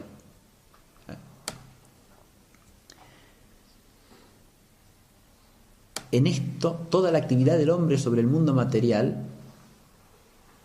la técnica, el arte, en la medida en que esa actividad transfiguradora en la economía del reino hace de la realidad material una realidad que se forma, se configura como signo de lo trascendente. Y ahí tenemos también un atisbo de una creación transfigurada, en el arte, en la música. Porque esa creación transfigurada será un canto, ¿no? Claro, seguro. Una música cósmica, total, universal. Como un instrumento único de toda la humanidad y de los coros angélicos que cantan. Claro, sí. La resurrección de la carne y el juicio universal, la fe y la comunión en el Espíritu. Ahora, fíjense ustedes, la resurrección de la carne es comunión vital con Cristo resucitado. De nuevo, esto no es imaginable, esto es captable a la luz de la fe. Ni siquiera es captable por la sola razón, no. Claro. Hace falta la luz de la fe para vislumbrar esto y tener cierta inteligencia del misterio, ¿no? Pero es esa fe ¿en qué? En la comunión en el Espíritu. La comunión del cristiano con Cristo en el Espíritu. Por eso toda la tradición patrística, sobre todo, ha insistido en el vínculo entre la comunión eucarística y la resurrección. Porque es un misterio de comunión vital, ¿no? Es un misterio de unión. Es el misterio de las bodas del Cordero en el Apocalipsis, ¿no? Es la unión definitiva del esposo con la esposa, porque es la iglesia entera la que se alza resucitada para unirse a Cristo resucitado. Y en esta boda universal está también el juicio universal. Las dos cosas son inseparables.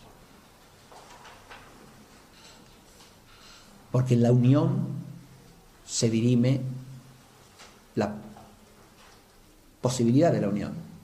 Se une lo que vive y vive lo que participa del ágape divino, que es el final. Ese conjunto de la realidad que está transfigurado y que a través de la humanidad resucitada entra en la plenitud de la gloria de Cristo es el banquete del reino. Es como banquete del reino la celebración para siempre, la celebración de la gloria de la Trinidad, en la cual por Cristo, con Él y en Él, se da al Padre Todopoderoso todo honor y toda gloria en la comunión del Espíritu Santo, por los siglos de los siglos. Esto, de nuevo, nos lleva como analogable posible a la liturgia, porque el banquete celestial es la liturgia consumada, es la liturgia definitiva, es la liturgia plena y eterna.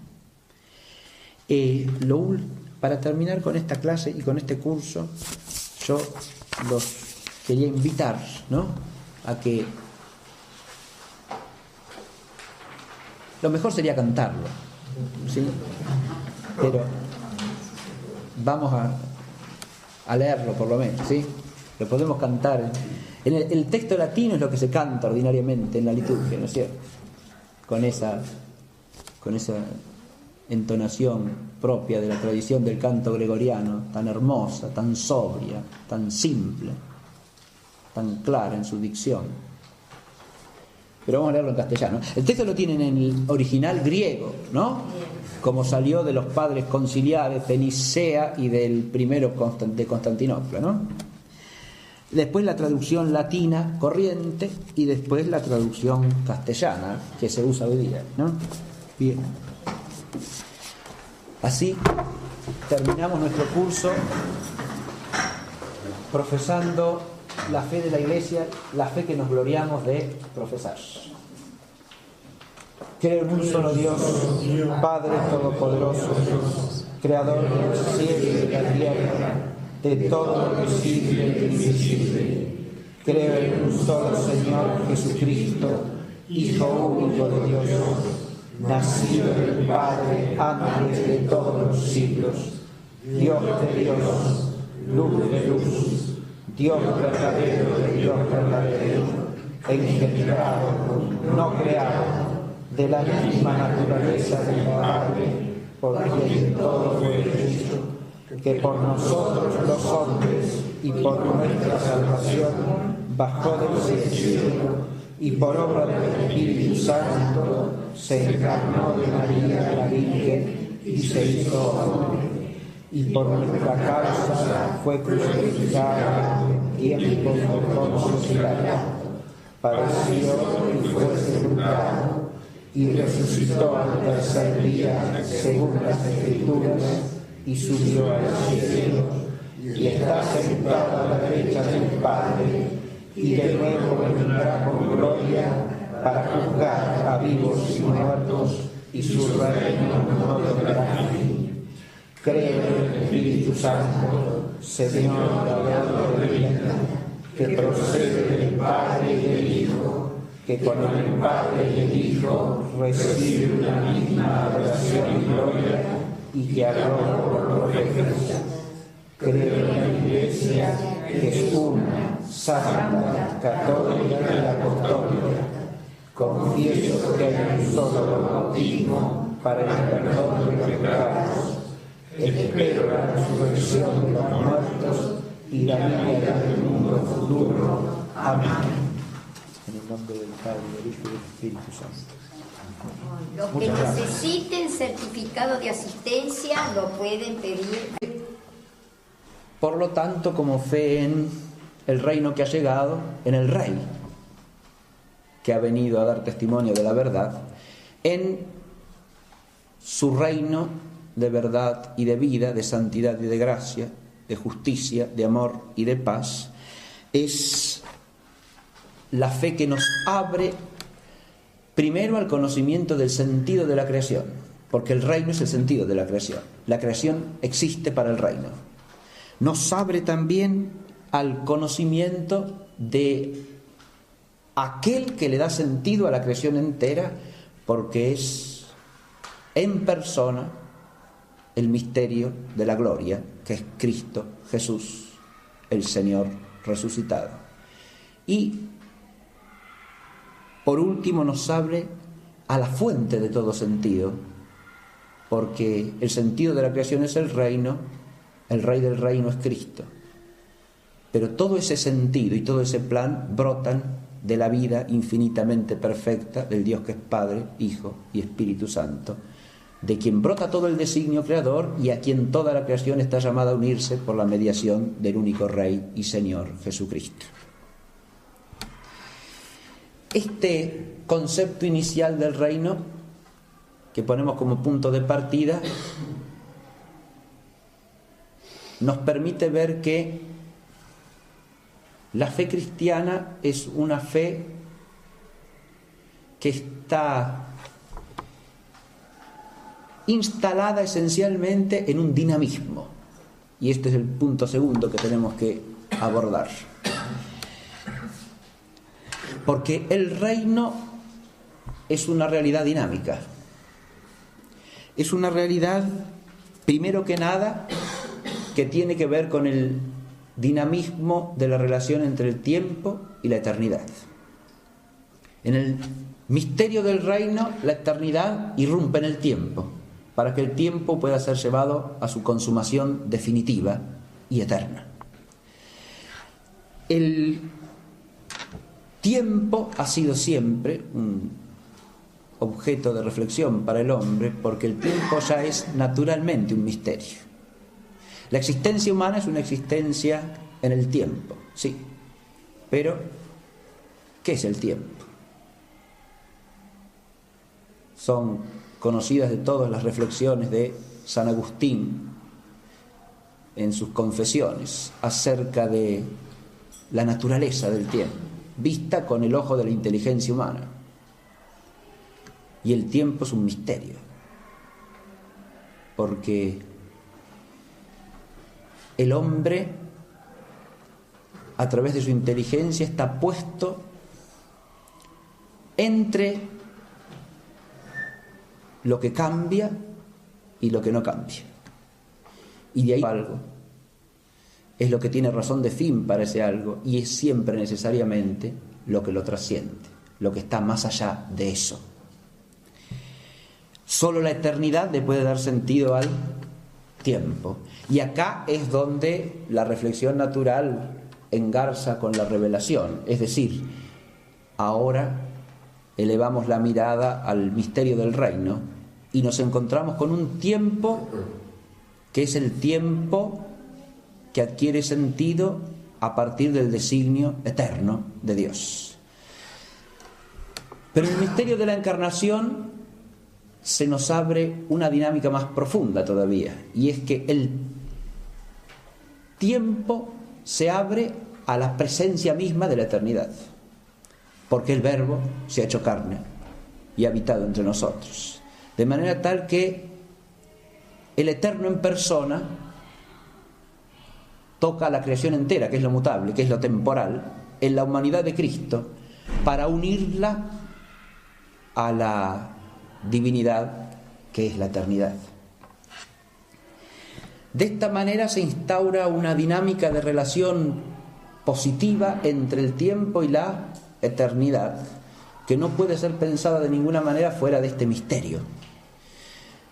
Y es una dinámica en la cual el tiempo tiene un doble horizonte, porque el tiempo de este mundo, que es el tiempo de la creación caída, del eón presente, como lo llama la Escritura.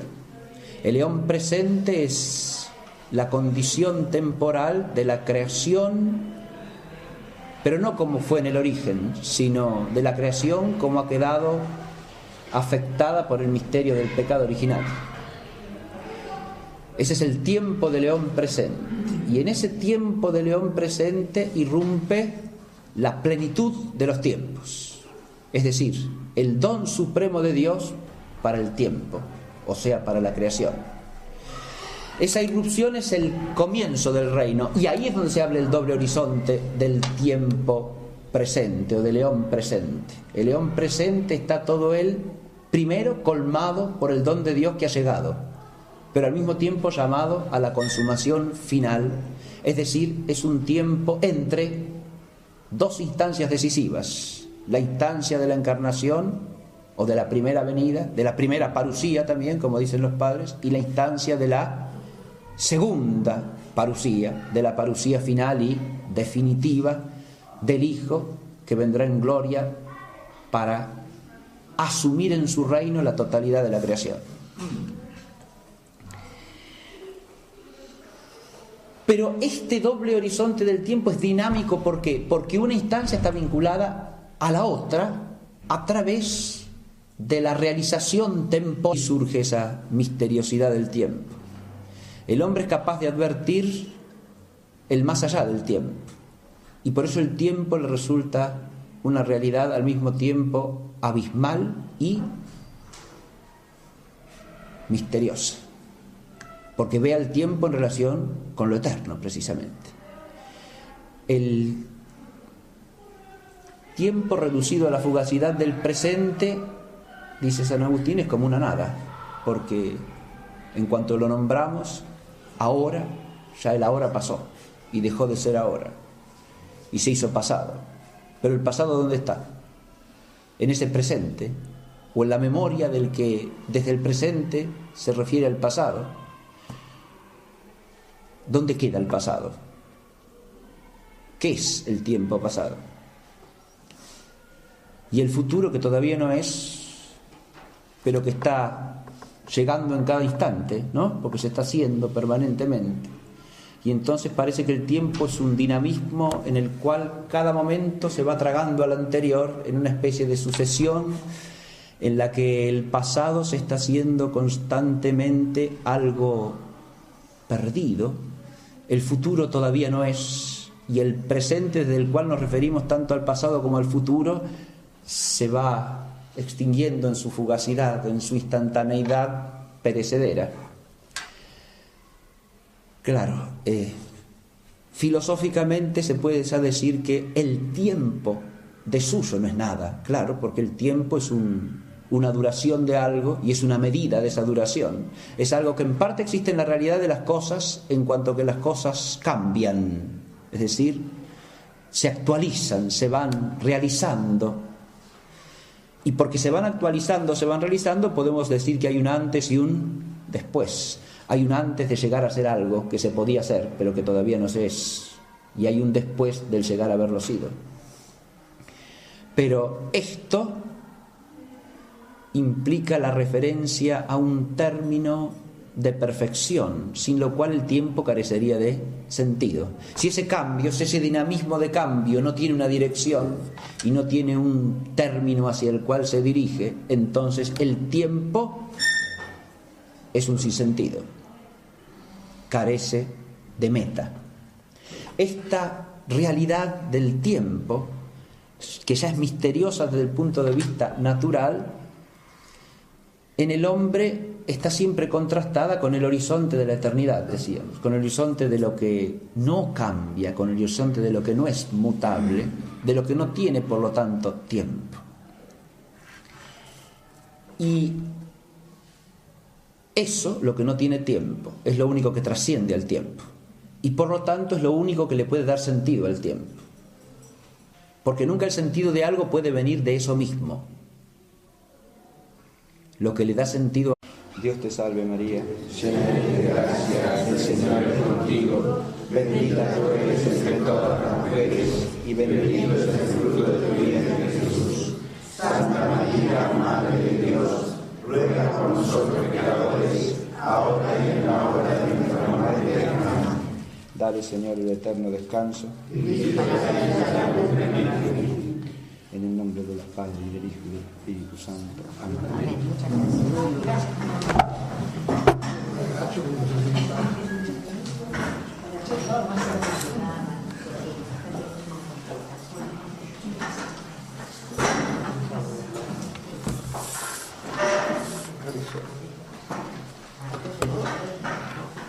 Muy bien, buen día. Llegamos al final del curso, ¿no?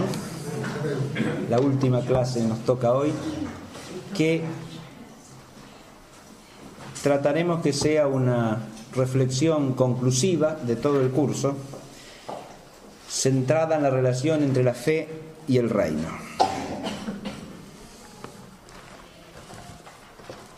Al unir estos dos términos, estamos retomando el comienzo de la clase. Esa frase inicial que nos transmiten los evangelios sinópticos del ministerio público de nuestro Señor Jesucristo. Estamos retomando el inicio del curso para hablar de una manera didáctica, pero estamos retomando lo que podríamos llamar el inicio de la revelación neotestamentaria. Es decir, el reino de Dios está aquí, creed en el evangelio. La primera relación entre fe y reino es esta relación esencial. El reino es el objeto primario de la fe. Empezamos a tener fe en Jesucristo y en el misterio de Dios que es Cristo presente en medio nuestro, y a través de Él en el Dios que es Padre y es Hijo y es Espíritu Santo, creyendo que en Él se nos da y se inicia en el tiempo el reino de Dios.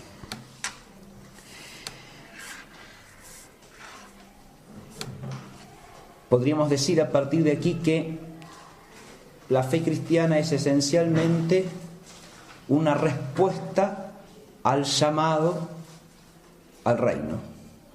Hay una vocación al reino. Esas palabras del Señor son una invitación y son un llamado. Un llamado dirigido inmediatamente a los miembros del pueblo de Dios de la antigua alianza, es decir, al Israel veterotestamentario. A través de Israel, a todos los pueblos, a todas las naciones, a todos los hombres, y a través de todos los hombres, a toda la creación. Esta vocación al reino implica una respuesta, que es la fe. Esa fe del hombre es el amén del hombre al amén divino, porque en esa vocación del reino Dios manifiesta su condición de amén. Retomamos también nuestro inicio del curso. Dios es el amén porque es el eternamente fiel, el siempre fiel. Y en la vocación al reino se cumple la fidelidad de Dios a su designio eterno, a su designio creador, a su designio salvador, a su designio consumador y transfigurador de la creación. Creer en el reino es creer, en segundo lugar, en que Cristo es el Rey. La realeza de Cristo es inseparable del concepto cristiano de reino. El reino, en el concepto bíblico y sobre todo a través del Nuevo Testamento, no es primariamente una institución, no es por supuesto un modo de gobierno. El reino es fundamentalmente una relación con Dios y es el reinado de Dios sobre la creación, y ese reinado está llamado a consumarse a través de una persona. En el Nuevo Testamento lo que se nos manifiesta con claridad es que el reino de Dios es un reino personal, que se instaura, se edifica y se lleva a término a través de la realeza del único mediador entre Dios y los hombres, el hombre Cristo Jesús. En él la realeza de Dios, que es eterna, se hace realeza participada en su humanidad, porque su humanidad es la humanidad del Mesías, la humanidad mesiánica, la humanidad ungida con la gracia suprema de la unión hipostática, y a partir de allí con toda la gracia santificante que de su humanidad, en la que está en plenitud sobreabundante, desborda sobre todos los hombres, llamados a unirse a él por la fe.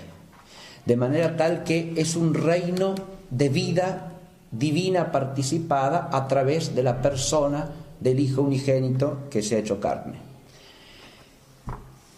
Por eso es fe en el misterio del reino, porque el reino es el misterio de la unidad de lo divino y de lo humano, de esa unidad sacramental entre Dios y el hombre, que tiene su realización primera y más perfecta en Jesucristo mismo. De él pasa a su iglesia, y de su iglesia está llamada a pasar a la creación entera a través de la consumación del reino. La fe